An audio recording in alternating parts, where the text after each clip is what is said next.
learning infinity. So friends, we were discussing about the Indian polity और इसमें हम बात कर रहे हैं about the salient features of our constitution. Yes my friends, last video में हमने कुछ salient features को डिस्कस किया था, जैसे कि क्या हमारा अरेंजमेंट होगा जुडिशियल सिस्टम का और क्या क्या इंपॉर्टेंस है, लाइक एलिफेंटाइन साइज है हमारे कॉन्स्टिट्यूशन का, बहुत बड़ा है, और हमने देखा कि कितने सारे डॉक्यूमेंट्स को अरेंज किया था सो दैट अगर हमारा कॉन्स्टिट्यूशन फॉर्म हो सके. नाउ नेक्स्ट सेलिएंट फीचर्स की अगर हम बात करें तो हमारे पास में है जुडिशियल सिस्टम. हमारा जुडिशियल सिस्टम कैसा होगा? So friends, let's have a look. सबसे पहले बात हम करेंगे कि हमारा जो जुडिशियरी है वो कैसी होगी, इंटीग्रेटेड होगी और इंडिपेंडेंट होगी.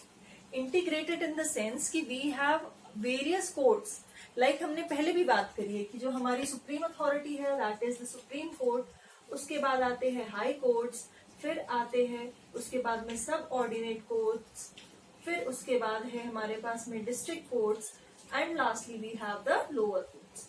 तो इस हिसाब से जो हमारा पूरा पैटर्न चलेगा ये इंटीग्रेटेड फॉर्म में चलेगा. इंटीग्रेटेड एज इन कि एक के बाद एक सब एक दूसरे से लिंक्ड अप होंगे. नेक्स्ट, इंडिपेंडेंसी की अगर हम बात करें तो every court has the right to take their own decisions. ये किसी भी तरह से बाध्य नहीं होंगे, लेकिन कुछ केसेस ऐसे होते हैं, कुछ सुप्रीमेसी ऐसी होती है जिसके डिसीजन सिर्फ सुप्रीम कोर्ट ही ले सकती है. तो here we have that integrated and independent body. Now देखिए, बात करेंगे हम एक्सपेंसेस की. तो जो सुप्रीम कोर्ट होता है इसका पूरा एक्सपेंस कौन बियर करेगा? ये आता है कंसोलिडेटेड फंड ऑफ इंडिया से. कभी भी केंद्र सरकार इसमें बाध्य नहीं होती है कि वो पूरा चार्ज पे करेगी. साथ ही साथ और भी हमारे यहाँ पे ऐसी बॉडीज है जिसमें कि कंसोलिडेट फंड से ही पैसा आता है या चार्जेस आते हैं. कौन कौन से हैं वो हम आगे डिस्कस करेंगे, but here integrated and independent body की अगर हम बात करें तो ये इस पैटर्न को फॉलो करेगा. नेक्स्ट सेलिएंट फीचर की बात करें तो नेक्स्ट हमारा फीचर है that is fundamental rights. Fundamental rights जो है वो हमारे पार्ट 3 में आते हैं और हमारे पास में मोस्ट प्रोमिनेंटली 6 फंडामेंटल राइट्स अभी तक के हैं. सबसे पहला हमारा राइट है that is right to equality, कि हर एक इक्वल होगा, इक्वल बिफोर लॉ, और ये आएगा फ्रॉम आर्टिकल 14 टू 18. नेक्स्ट है हमारे पास right to freedom, it falls under article 19 to 22. Next we have right against exploitation और ये आता है 23 टू 24 आर्टिकल में. नेक्स्ट है कल्चरल एंड एजुकेशनल राइट्स, तो this falls under 25 to 30. And last the rights to constitutional remedies, तो ये आता है हमारे आर्टिकल 32. ये बात होगी पूरे फंडामेंटल राइट्स की. Next salient feature we have it. Now we are going to talk about DPSP. What does DPSP stands for? This is the directive principles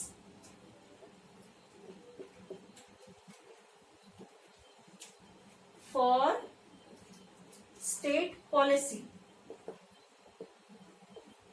Now, it is one of the most important और इसको क्या कहा गया? Nobel feature कहा गया. Now, ये जो पूरा DPSP है, directive principles of state policy, ये कहाँ से लिया गया? तो it is adapted from the Irish constitution. Irish constitution से इस पूरी चीज को लिया गया है, इस पूरे प्रिंसिपल को लिया गया है. नाउ इससे होता क्या है? somehow it gives us the social and economic democracy. और जब हमारे पास में सोशल और इकोनॉमिक डेमोक्रेसी होगी तो we can deal with more effectively. हम जितने भी डिसीजंस लेंगे, इधर it is from the judicial और executive decisions, they will be easier for us. Now directive principles जो होंगे वो नॉन जस्टिशिएबल होंगे, इसके ऊपर कोई सवाल नहीं खड़ा कर सकता. लाइक जैसे हमारे फंडामेंटल राइट्स है, we can not abolish them और we can not alternate them. Same way हम डायरेक्टिव प्रिंसिपल्स को भी अल्टरनेट नहीं कर सकते. अगर इनका वायलेशन होता है, डायरेक्टिव प्रिंसिपल्स का वायलेशन होता है, तो court has the right to enforce them. Now one more important thing is there कि sometimes there is a clash between fundamental rights and directive principles. तो whenever this kind of situation comes, fundamental right और अगर directive principles की बात हम करें तो fundamental right will always be the weightage one. Fundamental rights ज्यादा weight रखेंगे फ्रॉम डायरेक्टिव प्रिंसिपल्स. ये बात हो गई डायरेक्टिव प्रिंसिपल्स की. Now next let's see duties. Fundamental duties friends, ये आई थी फ्रॉम द रिमाइंडर of स्वर्ण सिंह कमेटी, ये रिमाइंडर दिया गया था कि अब हमें फंडामेंटल ड्यूटीज को भी इंट्रोड्यूस कराना होगा और ये it falls under the part 4A में। नाउ इसको अमेंड करने के लिए एक अमेंडमेंट की भी जरूरत पड़ी और that is the 42nd amendment of 1976। इसके थ्रू पूरी ये फंडामेंटल ड्यूटीज को भी ऐड किया गया।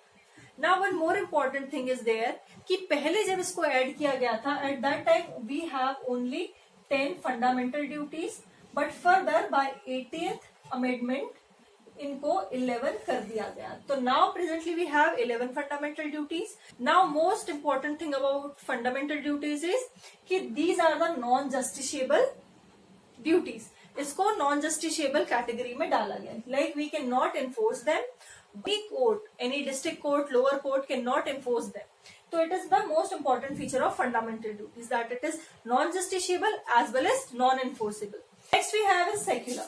Now we know कि it is also the word of our preamble. इसको preamble में भी शामिल किया गया है।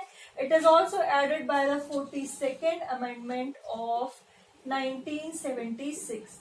तो फ्रेंड्स ये जो डेट है और ये जो 42nd अमेंडमेंट है इसको आप याद रखिएगा क्योंकि so many things are added by this amendment only. Now ये जो प्रियम्बल में हमने वर्ड यूज किया है दैट इज सेक्युलर, इसका मीन होता है सर्वधर्म संभव। अब यहाँ पे एक इम्पॉर्टेंट चीज है कि प्रीवियसली जब हमारा कॉन्स्टिट्यूशन बना था at that time we haven't added this word in our constitution, because अगर उस टाइम पे हम इस वर्ड को ऐड करते तो मीनिंग कुछ डिफरेंट होता। मीनिंग कैसे डिफरेंट होता? बिकॉज बाकी और जो बॉडीज थी जो वर्क कर रही थी, जो फ्रेम वर्किंग बॉडीज थी, according to them secular means कि there is no discrimination between caste, creed, religion and equal opportunities like. But हम लोगों ने क्या किया था कि हमारे पास में माइनॉरिटीज के लिए भी थोड़े स्पेशल फीचर्स थे, like we had given them the voting rights या फ्रेंचाइजी दे के रखी थी and so many things are related like this only. But हमने क्या किया कि इसको प्रियम्बल में ऐड किया एंड प्रियम्बल में ऐड करने से क्या हो गया कि जो हमारे आर्टिकल थे 14, 15, 16 and 25 to 30, that means right to equality, right to freedom, right to caste, religion, creed, then if we talk about right to education, cultural activities, ये सब हमने इसमें फॉलो अप किया, हमने इसमें दिया so that we all can stand equal.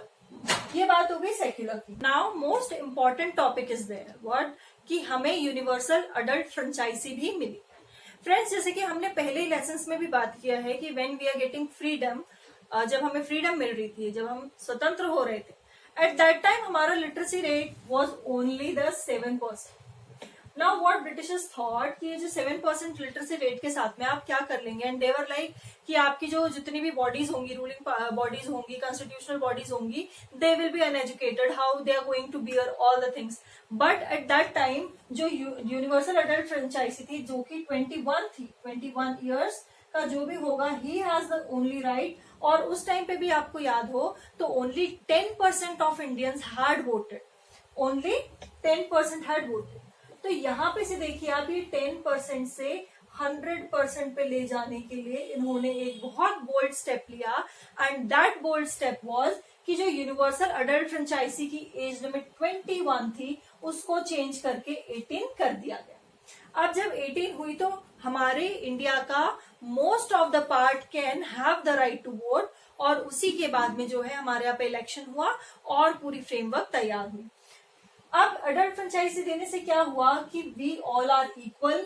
यहाँ पे जो माइनॉरिटी या डिप्रेस्ड क्लास थी उनको भी अपना जो नेता है या अपना जो लीडर है उनको चुनने का राइट मिला, और उसके साथ में क्या हुआ, रिस्पेक्ट की फीलिंग आई। नाउ अगर हम किसी देश में रहते हैं and we don't have that calibre या we don't have that right कि हम अपना नेता भी चुन सके, तो आई डोंट थिंक कि वहां पे कुछ चीजें वर्क कर पाएंगी। But due to our mass leaders हमें यूनिवर्सल अडल्ट फ्रेंचाइजी मिली और उसकी एज लिमिट फ्रॉम 21 to 18 कर दी गई। इससे क्या हुआ कि हमारे पास में एक बहुत ही ब्रॉड बेस्ड कॉन्स्टिट्यूशनल बॉडी की फ्रेमवर्क भी तैयार हो गई। Next is single citizenship. Now single citizenship क्या होता है? Unlike USA if we talk about, तो आप अगर यूएसए में जाएंगे तो सबसे पहले आपके पास में सिटीजनशिप होगी यूएसए की, दैट इज अमेरिका की। But further if you are moving तो आपके पास में आ जाएगी टेक्सास की, कैलिफोर्निया की, लास वेगस की। तो ऐसे वहां पे डुअल सिटीजनशिप में काम चलता है। एक तो आप पूरे कंट्री के लिए बात करेंगे और उसके बाद में आप जिस भी एरिया में रहते हैं उसके लिए बात करेंगे। But in India we have single citizenship. आप कश्मीर में चली जाइए तभी भी आप इंडियन हैं, आप केरला में जाएंगे तब भी इंडियन है, आप यूपी में जाएंगे then also you are Indian, if you are moving to MP then also you are Indian. तो हमारे यहाँ पे सिंगल सिटीजनशिप दैट मीन्स कि ब्रदरहुड की फीलिंग से ही पूरी चीजें चलती है। हमारे पास में सिंगल सिटीजनशिप है, दैट मीन्स कि we have fraternity and unlike USA and other countries we don't have dual citizenship, we only carry single citizenship. Some independent bodies are also getting created, like जो हमारे exams conduct करेंगी, जो और भी चीजों को control करेंगी, like one of the most important thing that is election जो कंट्रोल करेंगी हमारे इंडिया में। तो for these kind of purposes कुछ इंडिपेंडेंट बॉडीज की भी क्रिएशन हुई। कौन कौन सी बॉडीज थी? सबसे पहले तो CAG, controller and auditor general. ये क्या करेंगे? पूरी ऑडिटिंग का काम करेंगे, पूरा वित्त विभाग को देखेंगे कि where the charges are applied, where are not applied, तो ये सारी चीजें करेंगे के। Now this falls under the article 148 and to 157। Next अगर आप बात करें UPSC that is union public service commission, this body is also form for administrative services. Next state public service commission is also form. Then ECI, the most important, Election Commission of India. Now, Election Commission of India is free from every aspects. Like the court can also not interfere in this purpose. जो election commission होगा ये अपने decisions खुद लेगा, court can not enforce them, और court भी इसमें involve नहीं हो सकता है फ्रॉम एनी मीन्स। तो ये इंडिपेंडेंट बॉडी है। Now, this falls under Article 324 and 325. Next we move forward, then we have emergency provisions. और इमरजेंसी प्रोविजंस में भी हमें 3 इमरजेंसीज पढ़नी होती है, that is national emergency, president rule and financial emergency. Now some of the students have the doubt that this is the national emergency, then next will be state emergency. तो state emergency जैसे कोई भी हमारे पास में emergency till now we don't have. तो अब इसमें देखिए आपकी नेशनल इमरजेंसी जो है वो आती है in the article 352। President rule falls under 356 and financial emergency falls under 360 articles. Next we have 3-tier government. As we know कि हमारी गवर्नमेंट 3-tier में वर्क करती है। कैसे? सबसे पहले हमारी यूनियन होगी, then we have state government and then we have local bodies. Now 73rd and 74th constitutional amendment act 1992 से क्या हुआ था कि यहाँ पे पंचायती और यहाँ पे से हमें अर्बन, ये 2 और लोकल बॉडीज हमें मिल गई थी। तो कैसे काम करेगी? सबसे पहले सबसे बड़ा होगा हमारा union, then we have state and then we have local bodies. Local bodies में अर्बन और पंचायती, ये दोनों को भी इंट्रोड्यूस कराया गया था by 73 and 74 constitutional amendment act of 1992। Last is cooperative societies. Cooperative societies को इसलिए बनाया गया ताकि जितनी भी चीजें अगर गवर्नमेंट लैक कर जाए तो these societies can handle very easily. तो इसमें क्या हुआ कि आर्टिकल 19 एंड 43 ऑफ बी, इसने क्या बोला कि we will be giving the opportunities for the private NGOs so that our society can establish more efficiently. ये पूरी बात हो गई सेलिएंट फीचर्स की।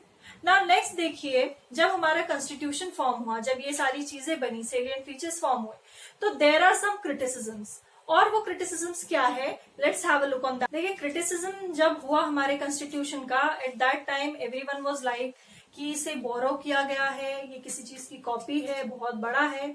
तो यस, जब हमारा कॉन्स्टिट्यूशन बना तो we had taken references from all over the world. सभी कॉन्स्टिट्यूशन को स्टडी किया गया और जो इम्पोर्टेंट चीजें थी उसे लिया गया। ना हमारे कॉन्स्टिट्यूशनल फ्रेमर्स थे, like if we broadly talk about Dr. B.R. Ambedkar, तो in the first statement he has said कि हमारा constitution जो है it has the ransacking of the all over world's constitution। हमने पहले ही बोल दिया था कि जितनी भी important और अच्छी चीजें होंगी we are going to borrow them, और वहीं से हमने इसे लिखा है। तो सबसे पहले कहा गया कि ये borrowed है, तो yes my friends it is borrowed somehow but we had taken the important things। अगर हम कह रहे हैं कि suraj is getting set in west, तो वो वेस्ट में ही सेट होगा, we can not change it. तो ऐसी ही हमने चीजें हमारे कॉन्स्टिट्यूशन में बोरो की है। नेक्स्ट बोला गया कि गवर्नमेंट ऑफ इंडिया 1935 की कॉपी है। तो देखिए जो हमारे इंडिया के लिए ही चीज बनाई गई थी, अगर हम उसी में से हमारे डॉक्यूमेंट कंप्लीट करेंगे तो वी डोंट थिंक ये कॉपी है, ये हमारे लिए ही बना है, तो वी हैड टेकन है। नेक्स्ट कहा गया कि ये अन इंडियन है, अन गांधीयन है। तो un Indian and un Gandhian इसलिए कहा गया क्योंकि हमने बाकी और दूसरे देशों से लिया गया है। हमारे पास में बहुत सारी चीजें हैं, जैसे फ्रेंच गवर्नमेंट से हमने लिया था temporary president rule, then Irish government से हमने कुछ चीजें ली है, देन रशिया से ली है, यूएसए से ली है। तो ऐसे कहा गया कि अन इंडियन और अन गांधीयन है, but we don't think so it is. Now next they had said कि it is the lawyer's paradise। तो देखिए जब किसी भी लीगल डॉक्यूमेंट की फ्रेमिंग होती है तो we have to use that legal language and legal authorities. तो yes it is the lawyers paradise, but we don't think so that it completely applies on it. Next कहा गया कि it is the very elephantine size, that means कि ये बहुत ज्यादा बड़ा है। तो जब हमारे इंडिया की बात आती है तो every region has its special features and according to that only we have to deal. Like Kashmir में अनलाइक जब तक की 370 थी तब तक के वहां पे का कॉन्स्टिट्यूशन भी चेंज था, वहां की लोकल बॉडीज भी चेंज थी, रूलिंग भी पूरी डिफरेंट थी। But now we have the same constitution, तो वहां पे भी रूल सेम हो गया। ऐसे ही हर रीजन के हिसाब से, हर जोग्राफिकल रीजन के हिसाब से we have some special features for that particular region. तो इसी से हमारा कॉन्स्टिट्यूशन एलिफेंटाइन साइज हो जाता है, ये बहुत ज्यादा बड़ा हो जाता है। Now these are the some criticism. So ये पूरी बात हो गई हमारे सेलिएंट फीचर्स की, और क्रिटिसिज्म किस प्रकार से हुआ हमारे कॉन्स्टिट्यूशन का। फॉर इट साइज, किसी ने कहा बोरोड है, किसी ने कहा कॉपी है, सबने अपने अपने पर्सपेक्टिव्स रखे। ये पूरी बात हो गई अभी हमारे साइलेंट फीचर्स की। अब नेक्स्ट क्लास में हम बात करेंगे about the most important preamble of our constitution, जिसे कि प्रस्तावना भी कहा गया। हम समझेंगे उसमें कि क्या इंपॉर्टेंट चीजें थी और क्या इंपॉर्टेंट डिसीजंस लिए गए regarding preamble. So until next time, please do like, share and subscribe my video, and don't forget to watch all my series.